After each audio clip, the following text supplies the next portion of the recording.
Hello friends, welcome to SSC coaching centre. दोस्तों, आज के प्रश्नों में देखेंगे हम गणित के महत्वपूर्ण प्रश्न। पहला प्रश्न स्क्रीन पर लिखा हुआ है, ये रहा। जो बच्चे इसको खुद से बना सकते हैं, बना करके कमेंट बॉक्स में जरूर बताएं, क्योंकि खुद से करना जरूरी होता है, चाहे कोई भी प्रश्न हो। इस प्रश्न की मैं बात करूं तो देखिए, बाद में मैं देखूंगा तो ए स्क्वायर प्लस वन अपॉन ए स्क्वायर की वैल्यू हमें पता करनी है, और जबकि इसकी वैल्यू हमें पता करनी है तो अलजेब्रा में ये जो वैल्यू दी गई है ये कुछ इस तरीके से दी जाती है, x plus one upon x इस तरीके से, या फिर ए प्लस वन अपॉन ए इस तरीके से दी जाती है। लेकिन इन दोनों में से कोई भी वैल्यू नहीं दी गई यहां पे, तो हमें क्या करना होगा, इसी फॉर्म में वैल्यू को बनाना होगा। ए स्क्वायर प्लस वन अपॉन ए स्क्वायर, तो ए प्लस बी, ए प्लस वन अपॉन ए में ये वाली वैल्यू हमें बनानी पड़ेगी। तो कैसे बनाएंगे, इस पूरे में हम क्या करेंगे, ए से डिवाइड कर देंगे। ठीक है, इस पूरे में क्या करेंगे हम, ए से डिवाइड। तो मैं यहां पे ए से इसमें डिवाइड दे दूंगा, तो ए से स्क्वायर कट जाएगा, ए बचेगा सिर्फ। ठीक है, ए बचा। यहां पर ए से ए कट जाएगा, ये कटा कि नहीं कटा भाई। यहां पे क्या होगा, ये वाला यहां से ए से ये ए कट गया, कट गया, तो यहां पे क्या बचेगा, ये वन बचेगा, प्लस का वन, प्लस का वन बचा। ठीक है, प्लस का वन बचा, और बटे में क्या होगा, ए आ जाएगा, और ये माइनस का चार बराबर के इधर आके क्या हो जाएगा, बराबर के इधर आके हो जाएगा ये प्लस का चार। कंडीशन सेटिस्फाई, क्लियर है। देखिए, क्योंकि मैं इस चार में भी ए से डिवाइड करूंगा, यहां पे भी ए से डिवाइड करूंगा, तो ए से कट गया, मेरे पास बटे में ए बचा। अब ये कंडीशन इस वाली फॉर्म में बन गई। ठीक है, इस वाली फॉर्म में बन गई। अब मुझे कोई प्रॉब्लम नहीं हो सकती, क्योंकि स्क्वायर वाला प्रश्न है। तो क्या करेंगे, चार का स्क्वायर माइनस दो, ए का स्क्वायर माइनस दो, के का स्क्वायर माइनस दो। पढ़ा है अलजेब्रा में? नहीं पढ़ा है तो आप हमारे अलजेब्रा की प्लेलिस्ट को उठा करके देख लीजिए। ये आपको दोबारा से पढ़ने की जरूरत नहीं पड़ेगी, एक ही बार में क्लियर हो जाएगा अलजेब्रा। एक बार प्लेलिस्ट में जाके जरूर देख लें। तो चार का स्क्वायर कितना होता है, 16, माइनस कर दूंगा 2, आंसर आ जाएगा 14। प्रश्न का सही जवाब 14। जब यहां पे स्क्वायर होता है तो इस वाली संख्या का पावर 2 करके माइनस 2 कर देते हैं, जब यहां पे 2 होता है तो। ठीक है, क्लियर सभी को। अब देखेंगे अगला प्रश्न। अगला प्रश्न है, पिता की आयु पुत्र की आयु से 4 गुना है। पिता की आयु यानी कि फादर की आयु सन की आयु से कितनी है, 4 गुना। सन की 1 होगी तो फादर की कितनी हो जाएगी, 4, क्योंकि 4 गुना है। फिर कह रहा है कि 10 वर्ष बाद पिता की आयु पुत्र की आयु से 2.5 गुना हो जाती है। कितना, 2.5 गुना। 2.5 गुना मतलब 2.5। तो इस 2.5 को आप क्या लिख सकते हैं, 5/2 लिख सकते हैं कि नहीं लिख सकते। इतनी हो जाती है, यही तो कह रहा है, 10 वर्ष के बाद में हो जाती है। कितनी, 5/2। तो 5/2 का मतलब 5, और इधर क्या आ जाएगा, 2। तो ये 5:2 हो जाएगा। कभी भी इस तरीके से लिखा हो बटे में तो 5:2 को आप 5/2 लिख सकते हैं। ठीक है, 10 वर्ष बाद इतना अनुपात हो गया। पूछ रहा है पुत्र की वर्तमान आयु ज्ञात करनी है। देखिए, यहां पे पहले कितनी थी, वर्तमान में अनुपात में 4, 10 वर्ष बाद हो गई 5, कितनी बढ़ गई, 1। और यहां पर 1 थी, 1 से 2 हो गई, कितनी बढ़ गई, 1। तो ये 1 बार अनुपात में कितना बढ़ रहा है, 1, और समय में कितना बढ़ रहा है, 10 साल। तो 1:10 के बराबर हो गया। 1:10 के बराबर हो गया कि नहीं हो गया। आपसे पूछ रहा पुत्र की वर्तमान आयु, ये तो 10 वर्ष बाद की है, और 10 वर्ष पहले यानी वर्तमान की ये रही आपकी। तो इस 10 का गुना 1 से कर दो, कोई फर्क नहीं पड़ेगा, क्योंकि 1 की वैल्यू 10 ही है। तो आपका आंसर हो जाएगा 10। पुत्र की वर्तमान आयु कितनी है दोस्तों, 10 वर्ष है। यह आपके प्रश्न का सही जवाब हो गया। अब देखेंगे अगला सवाल। अगला प्रश्न है, x प्लस 1/x बराबर 8 है, तो x³ प्लस 1/x³ का मान क्या होगा। यहां पे तो हमें फॉर्म में चेंज नहीं करना, x प्लस 1/x³ फॉर्म में दे रखा है, लेकिन इस बार पावर 3 वाला है। अगर 2 वाला होता तो इसकी पावर 2 करके -2 कर देते, 8 की पावर 2 करके -2।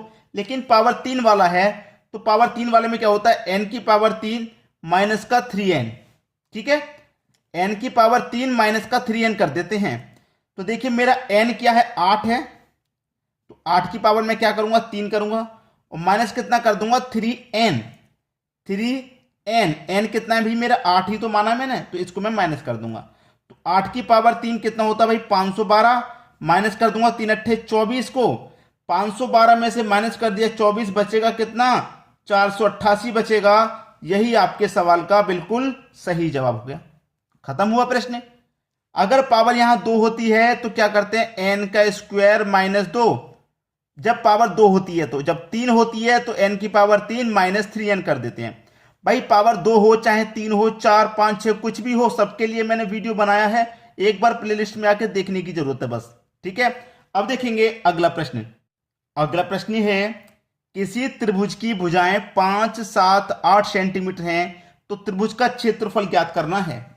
देखिए एस बराबर ए प्लस बी प्लस सी, आपके पास तीन भुजाएं ए बी सी, कोई भी त्रिभुज है, त्रिभुज की बात कर रहा है, वो त्रिभुज जिसकी तीनों भुजाएं अलग अलग होती हैं। ठीक है, जैसे ए ये है, बी ये है, सी है, तो तीनों भुजाएं यहां पर अलग अलग होंगी, तो मैंने तीनों भुजाएं ले ली, तीनों को जोड़ के क्या कर देना 2 से डिवाइड, तो मान निकल के आ जाएगा। ए का मान 5 है, बी का मान 7 और सी का मान 8, 2 से डिवाइड कर देंगे। ठीक है, अब देखिए ये हो जाएगा सभी का योग 20, डिवाइड कर दूंगा 2 से, कितना आ जाएगा एस का मान 10, एस का मान आ गया भाई 10। ठीक है, सभी त्रिभुज की भुजाएं अलग अलग होती हैं, तो हमें क्या लिखना है, समद्विबाहु विसमद्विबाहु क्षेत्रफल निकालना है। हमें क्या निकालना है, त्रिभुज का क्षेत्रफल ज्ञात करना है। तो भैया निकाल लो, त्रिभुज का क्षेत्रफल निकालना है। कैसे निकलेगा मैं बता देता हूं कैसे निकलेगा। रूट में s into s minus a, s minus a, ठीक है, into s minus b into s minus c. ठीक है, ऐसे निकलेगा। अब देखिए निकाल लेंगे, एस का मान कितना भैया आपका 10 है, एस का मान 10 है, इंटू एस का 10 है, 10 में से ए घटा दूंगा मतलब 5 घटा दूंगा तो 5 बचेगा, इंटू एस 10 है, बी का मान 7 है तो 10 में 7 घटा दूंगा तो 3 बचेगा, इंटू एस 10 है, 10 में से सी का मान 8 घटा दूंगा तो 2 बचेगा। मैं इस 10 को क्या लिख सकता हूं, 2 गुने 5 लिख सकता हूं 10 को। ठीक है, 2 गुने 5 में 10 को यहां लिख सकता हूं, तो मेरे पास बचेगा क्या भाई, मेरे पास क्या बचेगा, देखिए 2 पंजे 10 और 2 पंजे 10, तो मेरा ये 10 कहां जाएगा बाहर, अंदर क्या रह गया सिर्फ और सिर्फ 3, तो 10√3 यही मेरा सही जवाब है। क्लियर है सभी को। अब देखेंगे अगला प्रश्न। अगला प्रश्न है मूलधन 13,000, दर 5%, समय 4 साल, तो साधारण ब्याज ज्ञात करें। साधारण ब्याज का फॉर्मूला होता है सिंपल इंटरेस्ट बराबर PRT/100। ठीक है, जिसमें प्रिंसिपल आपको दे रखा है 13,000 का, रेट दे रखा है आपको 5% का, टाइम दे रखा है 4 साल का, बटे में 100, तो 2 जीरो से सीधे सीधे 2 जीरो कट गए, 5 चौके ये कितना हो गया 20, 13 दूने का कितना हो गया भाई 26, 1 जीरो 2 जीरो 2600। सिंपल इंटरेस्ट कितना निकल के आया भैया 2600, यही आपका सही जवाब हो गया। साधारण ब्याज निकालना था, 2600 निकल के आ गया। अब देखेंगे अगला सवाल। अगला सवाल 0.87 के ऊपर बार, इसको सॉल्व करना है। बार वाला प्रश्न है, कैसे सॉल्व करेंगे, सबसे पहले तो आपको जो संख्या दी गई है उसको लिख लेना है। आपको दिया गया, देखिए मैं आपको इस बार वाले प्रश्न में दशमलव के, अगर पहले कोई संख्या है दशमलव के पहले तो उसका कोई वैल्यू नहीं है। अगर दशमलव से पहले 1 दिया जाए, 2 दिया जाए, 3 कुछ भी दिया जाए तो दशमलव की जगह पे प्लस आ जाता है, लेकिन दशमलव से पहले 0 है तो कोई फर्क नहीं पड़ता। तो इस संख्या को लिख लीजिए, क्या दिया गया आपको 8 और 7 ये दिया गया है। ठीक है, दोनों को मैं लिख लिया। अब देखिए 8 के ऊपर बार है क्या, 8 के ऊपर बार नहीं है, तो 8 को इस संख्या में से माइनस कर देंगे, बटे में आ जाइए। 7 के ऊपर बार है, एक ही संख्या के ऊपर बार है ना, तो बटे में 1 आ जाएगा, 1 9 आ जाएगा। जिसके ऊपर बार नहीं होता उसको घटा देते हैं, एक संख्या के ऊपर बार है तो बटे में 1 9, 2 के ऊपर बार होगा तो 2 9, और जिसके ऊपर बार नहीं है उसका 0 मान आ जाता है। जिसके ऊपर बार है पहले तो उसे लिख देंगे 1 9, और जिसके ऊपर बार नहीं उसका 0 आ जाता है। बार नहीं है, एक बार घटाना है और एक बार नीचे 0 आ जाएगा उसका। अब 87 में से घटा दो 8, तो 79 बटे में आ जाएगा 90, यही हो गया आपका सही जवाब। ठीक है, अब देखेंगे अगला प्रश्न। अगला सवाल है 2 वर्गों के क्षेत्रफल का अनुपात 2:3 है, तो उनके परिमाप का अनुपात ज्ञात करें। देखिए 2 वर्गों का क्षेत्रफल, मैं पहला वर्ग ए ले लेता हूं, दूसरा बी, दोनों के वर्गों की बात की है तो दोनों का हम क्या करेंगे वर्ग कर देंगे।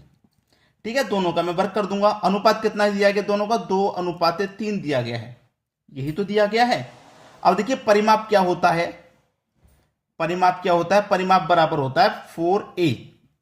ठीक है, 4a का मतलब है कि कोई वर्ग है तो उसकी 4 भुजाएं बराबर 4 भुजाएं होंगी, एक भुजा का मान ए, दूसरी भुजा का भी ए, तीसरी का भी ए, चौथी का भी ए, तो 4a हो जाएगा। ठीक है, 4a हो जाएगा। तो यहाँ पे क्या है, ये a है और ये b है। ठीक है, तो यहाँ पे क्या हो गया, a हो गया और ये b हो गया। तो मैं इसको 4a कर दूंगा, इसको 4b कर दूंगा। ठीक है, 4 से 4 कट जाएगा तो मेरे पास a और b ही तो बचेगा। कितना बचेगा भाई, a और b, a और b बचेगा। क्लियर, मेरे पास क्या बचेगा, a और b। यहां पे भी मेरे पास क्या है, a और b है।